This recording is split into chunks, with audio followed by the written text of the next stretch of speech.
other states and playing here. I think that helps. But I think one thing is, and because of what we did here before and the success we had, kids were interested and got more interested, and it became more of a thing important to kids to play and to work at it and everything else, and understand that, hey, if I have the ability and I work really hard and do what I'm supposed to in the classroom, I'm going to have an opportunity to play at the highest level, and I can do it right here in my home state. There was a play in the Capital Prep game I believe you were at when O'Neill Robinson helped his opponent off the field. Were you at that game? I was at the game down that they played. West Hill? Huh? Yeah. When he helped, his opponent was injured and he helped them to the sideline. Do you remember that? Yeah, I mean... Yeah, just you don't see that very often, that, right. that an opponent player is hurt and you're a recruit. Yeah. Going to overthrow him, and instead of the training staff helping him to the sideline, he was the kid that helped him to the sideline. Is that just the type of kid that he is? Well, O'Neill's a really good kid, and when you go and you sit down with him and his family and his mom, you can see where he gets it from. I'm not going to have to worry about anything because, his mom has held him accountable. And that's the other thing. When you go into these homes and you sit down with the families, if the families haven't held the kids accountable, that's something that I take into consideration with the recruitment process. Because if they haven't been held accountable at home, and if they haven't been held accountable in the programs, the high school programs that they've come from, it's going to be pretty hard to change them. And, his mom, is that, and again, you go into the home visits and you sit down and talk, you get some tough questions. And by going in there and visiting and sitting down, you can tell that, that the kind of young man you're going to be dealing with. And she's done a great job of raising him, but he's done a great job of listening and doing the things that people have asked him to do. Because that's the other thing, you ask these kids they can't be really admitted until March, but most of these kids already have their applications done. Because that was something that we wanted to get done, so that's one less thing off their plates. And O'Neill was one of those guys that got it done, just like that. So again, he's been raised the right way. He has the right values, and that's all part. That's all part of it. It's not just what they can, just not all their athletic ability. At least for us, there's more components that go into making the determination whether we're going to invest. What's the $300,000? It costs $60 grand a year to go here to the University of Connecticut out of state. So if you redshirt a kid, you're talking about making an investment. And I use that in the home. That if we're going to make a $300,000 investment in you, we want to make sure we're making the right investment.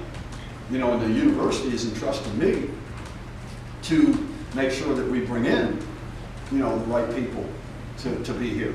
And in state, it's a little bit, but still, that's a tremendous investment.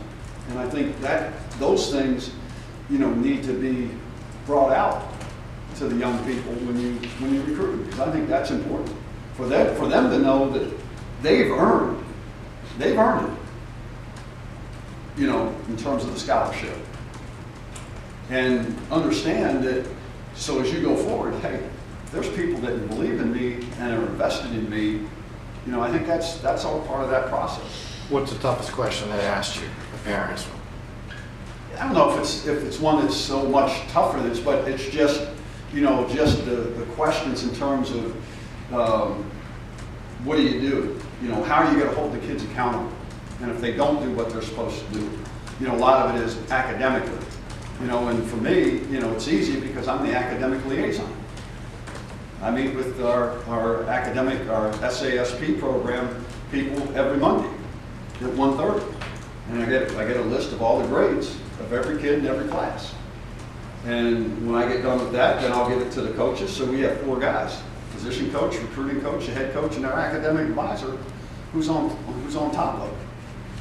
And then, you know, the other thing is that they'll want to know that, you know, are there, you know, and you know, the families that they're going to say, you're going to tell them the truth, right? And I say, yeah, we're not going to tell them what they want to hear. You know, so just little things like that are the questions that you get. But they're going to make sure that that their sons are in good hands. You know, because again, they want to make sure that they get developed as total people. What are your thoughts on Travis Jones? I see he's listed on the defensive side of the ball, and you think that's where he'll fit better here? Yeah, I mean, I think, you know, Travis is, you know, is a great young man. And again, same thing, you know, with him, when we first started recruiting him, a little bit quiet and all that, but probably about, I don't know, about 4 weeks ago, not a month ago or so, you know, I told him we were going to play him on defense, and he got that big smile on his face, and he's a tremendous athlete now. You know, I think he told me he weighed close to 350 the last time I saw him, but you would never guess it. And then when you watch him move and do the things that he's capable, you know, that he can do, it's pretty impressive. And now you put him there in nose guard, and you get him coming off the ball, well, guess what? You know, and he's athletic and he can run. And he knows he's got to continue to work to, you know, get in better conditioning. But you know, only playing one way, you know, in college would be better. But you know, there's no way it's going to handle him one-on-one. You know, he's going to draw a double team, and every time. And by, you know, doing that, you're already going to be better, you know, on defense. But he's got a great personality. He's a good kid to be around. You know, his mom is thrilled that she can drive up from New Haven, you know, to see him, and you know, John Aquavita's done a great job there at Wilbur Cross, and John kept telling me, he says, Randy, you got to play him on defense. You got to play him on defense, you know, and again, you just kind of look at things and watch things and see how things unfold. You watch them on tape and you see what the needs that we have, and for what we do, he fits better for us, you know, on defense. Positionally, is there any spots that you wish you got a few more players, or? Well, yeah, I mean, we still have, you know, 7 to go to get to, you know, our maximum number, and I'm still looking for 2 offensive linemen. I'm looking for a running back, looking for a defensive end, a linebacker, and 2 DBs. So that's our 7 guys that in the positions I'm looking to fill. And you know, we're looking for some grad, you know, if there are grad transfers, you know, out there, you know, we'll pursue that. We do have some people on our board that we're recruiting in those positions, and like I said, we'll see. There'll be some other ones that'll come up here, you know, now that this signing period's over. But that's what we're looking to, how we're going to go about our business here with these last 7 spots that we have. The fact that you play so many young kids, do you think that's attractive to a recruit much? I mean, there's a lot that goes into it, but the fact they could have an opportunity to get on the field if they show they're capable to. I think so. I think that probably plays a part in their decision, and I think they understand that I'm a coach and that's going to play the best player, regardless of what year they're in or where they're from, and I demonstrated that when I was here before, and also this you know, this past year, you know, we demonstrated it. If you're the best guy, you're going to play. And now, like I said, these guys have an opportunity to get started on, you know, getting themselves prepared for what's going to be in store when they come in June. One quarterback in this class. What makes Steven Krajewski a fit for this offense in this program? You know, he can throw the ball very, very well. He can make all the throws. He's a smart young man. He's a guy that can move in the pocket and do things from a escapability standpoint that we like in our quarterbacks. You know, and I had a chance to see him play live last weekend down in Georgia in the, you know, Class 7A, which is the highest classification in Georgia in the state championship game.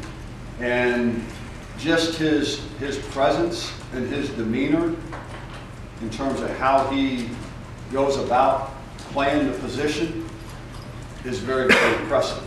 And you know, the one thing, and we were sold on him before, and I told him, you know, this after the game, and told his high school coach, I was sold on him before that, but you know, when you go and watch guys play in person, and most especially quarterbacks, you find out more about guys and what you do than just watching the film. And just watching him, you know, playing that game, and I mean, it was cold.